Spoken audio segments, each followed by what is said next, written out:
Ada soalan berikutnya. Mamak tu tanya, kawan dia umur 35 tahun, fit, atlet, tak ada masalah kesihatan, tiba-tiba kena serangan jantung. Adakah itu penyakit genetik atau keturunan? Jawapan saya, kebanyakan masa tidak.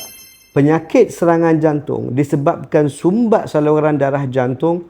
Primarily, kebanyakan dia adalah penyakit cara hidup, lifestyle, disebabkan metabolic syndrome. Ada setengah-setengah pesakit, resiko untuk kena sumbat saluran darah jantung dan serangan jantung tinggi daripada orang lain sebab ada penyakit keturunan kolesterol contohnya. Mungkin mamak tu ada mak ayah dua-dua ada penyakit kolesterol yang menyebabkan dia tu sendiri kolesterol dia tinggi. Contohnya, total kolesterol lebih daripada 10.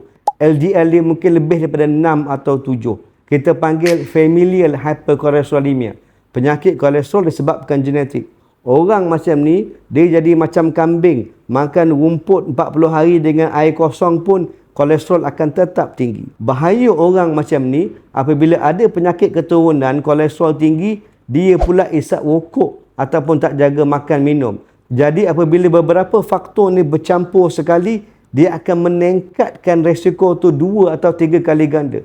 Bermakna, risk factor 1, kedua, ketiga, tak jadi 3. 1 campur 1 campur 1 jadi 9. Sebab bila campur rokok dengan high kolesterol, risiko bertambah berlipat kali ganda. Jadi jaga kesihatan, berhenti isap rokok. Jangan marah mak bapak kau punya jin. Sebab kebanyakan masa salah kau sendiri.